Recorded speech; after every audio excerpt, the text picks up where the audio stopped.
The current state of governance in the United States. An analysis. The political landscape of the United States is often portrayed as a battleground of ideologies and power struggles. At the forefront of this contention are Donald Trump and J.D. Vance, who are seen by some as the only team deserving to win the U.S. presidency. Their primary competition arises from the so-called Neocons, a faction allegedly supported by financial giants such as BlackRock, Vanguard, and State Street, with connections to former President Obama and his team. This perspective sheds light on the deeper issues within the U.S. political system, suggesting a manipulation of the system by powerful interests and a rebranding of corruption as lobbying. Historically, the concept of lobbying has evolved significantly in the United States. Originally, lobbying was intended as a means for citizens to petition their government, a fundamental democratic right. However, over time, it has morphed into a multi-billion-dollar industry where corporations and special interest groups wield significant influence over legislative and executive branches. This transformation is starkly evident in the actions of the neocons, who have allegedly co-opted Congress and Senate members through the immense financial clout of the military-industrial complex. This manipulation is not without historical precedents. The Gilded Age of the late 19th century, for example, was marked by rampant corruption and the dominance of wealthy industrialists who used their fortunes to sway political outcomes. Figures like Rockefeller, Carnegie, and J.P. Morgan exercised considerable control over both the economy and the government, much like the contemporary influence attributed to BlackRock, Vanguard, and State Street. These financial behemoths, along with other entities such as J.P. Morgan and Goldman Sachs, are perceived as the true power brokers behind the scenes, reminiscent of the oligarchic influences of the past. The rebranding of corruption as lobbying is particularly troubling. In many countries, similar activities would be unequivocally labeled as corruption. However, in the U.S., these practices have been legalized and institutionalized. Elected officials, judges, and other political leaders are often seen as being on the take, their votes and decisions seemingly up for sale to the highest bidder. This systemic corruption undermines the very foundations of democracy, creating a political environment where public interest is secondary to the interests of the powerful few.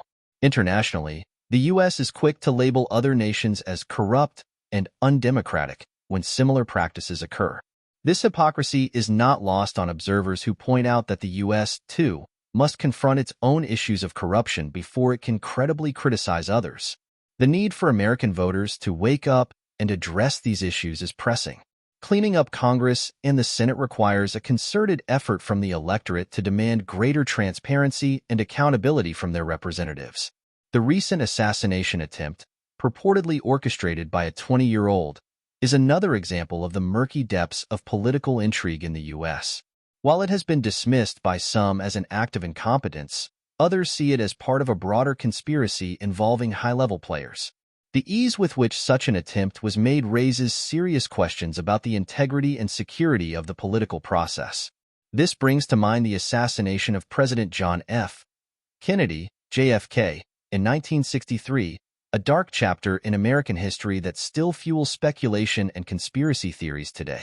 JFK's assassination, like the recent attempt on Trump's life, was initially attributed to a lone gunman, Lee Harvey Oswald, whose actions and motivations have been the subject of intense scrutiny. In both cases, there is a significant portion of the public and various analysts who believe that these were not isolated acts but parts of larger conspiracies involving powerful interests unhappy with the respective leaders.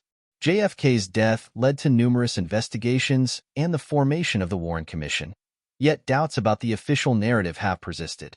Similarly, the attempt on Trump's life has sparked debates about the potential involvement of high-level conspirators and the true motives behind the attack.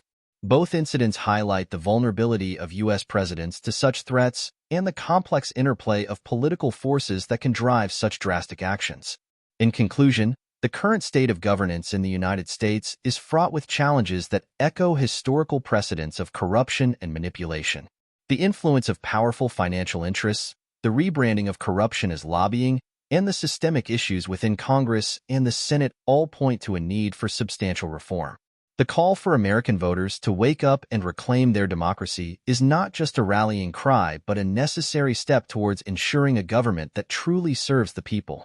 The parallels between the JFK assassination and the recent attempt on Trump further underscore the persistent and dangerous undercurrents in American politics, highlighting the need for vigilance and integrity in safeguarding the nation's democratic processes.